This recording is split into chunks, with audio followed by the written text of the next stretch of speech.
I'll start with a story. Um, just before Thanksgiving, I'm traveling back to meet my girlfriend in Chicago, and it's a really early flight to get out of the Medford Airport in Oregon. With the there's the time change and all that. You have to catch this 5 a.m. flight if you want to get there like at 5 p.m. anytime before midnight. You have to get on the really early flight. So I was up a little later than I wanted to be the night before, packing and all the little things that come, appear at the last minute that I had to take care of. And so I'm on maybe 3 hours of sleep. Okay, so I get on the plane, finally get situated, the plane takes off, and I'm feeling very sleepy. But I immediately tell myself that, well, naps don't really work well for me. Okay, and so, but what happens is somehow my tiredness maybe overrode that a little bit, and I end up drifting off, and I maybe, I don't know, got a 30 minute nap or something like that. That's the other thing I tell myself is that, short naps don't work well for me. They just space me out, Well, it didn't work that way. This 30 minute nap just worked wonderfully. I felt great. I felt less tired. And I ended up getting some good work done on the flight, and it worked out really well. And, I sat there thinking about it. It's like, what else do I tell myself about this? I tell myself that, naps don't work for me. I can't sleep on a plane. Short naps don't work. They space me out. I'm I'm a slow waker-upper. It takes me a long time. If I take a nap, then I have to drink coffee and wake up all over again. And it takes like an hour to wake up. So it's not really worth taking a nap.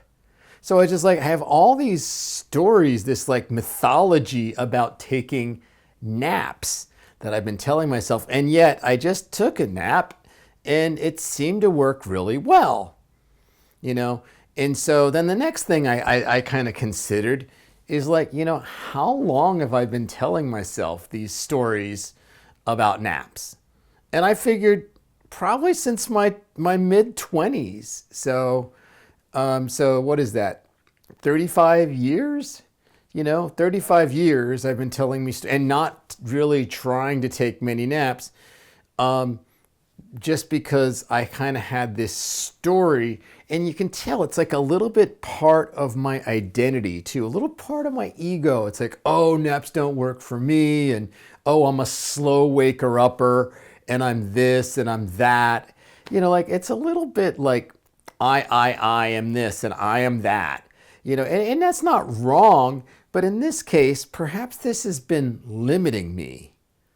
Okay, because I haven't been taking advantage of naps all these years when maybe they could have worked, And then I started thinking, well, how many other things do I tell myself about myself, and then I don't really, they don't become possibilities anymore. It's like and it's mostly what I'm focusing on here is kind of the things that don't work for me. It's like the things that do work for me, it's less of a problem. But the things that, that doesn't work for me, or, that would never work for me. You hear this when we talk, right?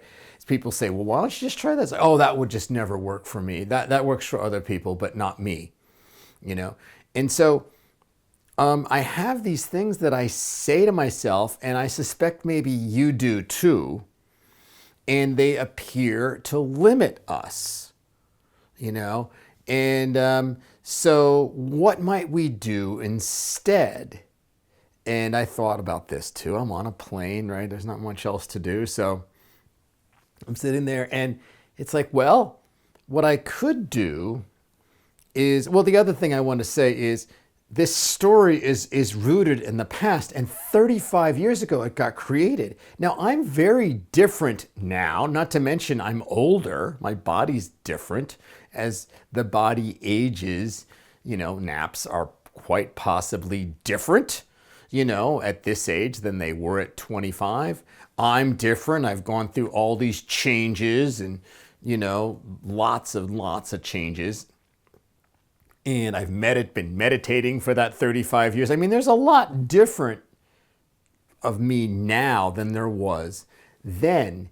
And yet I never like updated my knowledge about taking naps. I just kind of stayed with my story, you know? And so that's the other thing that really stood out. And it's like, so what we could do perhaps is maybe we need to update our stories about each other, or maybe get rid of them altogether, but maybe even just to update them. And it's just like, well, and I thought I could say something like this. I could say, well, in the past, naps haven't worked well for me, but I wonder if they would work now. It's been a long time since I've tried to take a nap. Maybe I could try and see how it works now. Maybe I'm different. You know, and big newsflash, maybe I'm different. And then try it again. And so, and it's not that, you know, this information about ourselves, it can be useful. Don't get me wrong. Knowing what works and what doesn't work for ourselves is very useful. But when it gets to be, I think when it becomes limiting is when, again, the things that don't work for us, and when they're not updated, when they just kind of keep going and going and going over the years, and we just assume that they're the same when we have gone through all these changes. People have spiritual awakenings and all kinds of different things.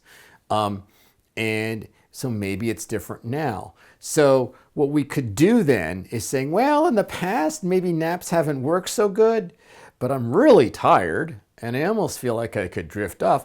Let's see how it works now, you know? So it's keeping it more present and keeping my awareness about myself, which is valuable, keeping that rooted in the present. So when I say I'm this, naps don't work for me, I'm this and I'm not that, and this works and that doesn't. It's like keeping the self-awareness more like, well, I can take my history in the past, naps haven't worked. It's like, but how does it feel like that might work now? And maybe I want to try it again. So I'm updating my information. And awareness is, and this is, and I'm using a word, you know, to say it, awareness is more present based. It's like what I'm sensing about myself now versus kind of this history of how I am is different. So I can still have awareness. I can still have understanding about what works for me, what doesn't work for me, what's worked for me in the past, and what hasn't worked for me in the past. It's still useful to know that I haven't done well with naps. But anyway, you guys get the idea. So the invitation here is to watch the stories you tell yourself. You know, watch the assumptions that you make about how you are, and watch that personal mythology. Watch, you know, all these stories that may be old and that we just assume they're going to stay. You know, it's like maybe it's time to update and challenge some of the things that don't work for you, because maybe it's different now. Maybe you're different now. Maybe the world is different now. Maybe things work differently now. And then we're not limiting ourselves by our stories and our self-conceptions. So that is my video for this week. Thank you so much for watching. I hope you have an amazing week, and happy Thanksgiving, belated, by the way. And I hope, you know, so as you go through this week, maybe just consider, you know, notice when you're telling yourself a story of what doesn't work for you. And then maybe just rephrase it rather than saying this doesn't work, saying what hasn't worked in the past, but I wonder if it would work now. Maybe I should give it another shot. And then you don't limit yourself. And I will see you in a week.